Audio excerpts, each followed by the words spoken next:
हमने इस्लाम को खैरबाद कहना शुरू कर दिया है।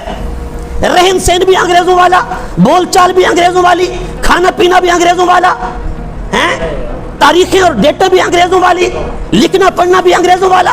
और मुसलमानों कुछ तो खौफे खुदा करो, अपना शियार, अपनी अलामतें, अपनी पहचाने क्यों खत्म करते जा रहे हो? आने वाली नस्लों को क्या पैगाम दोगे?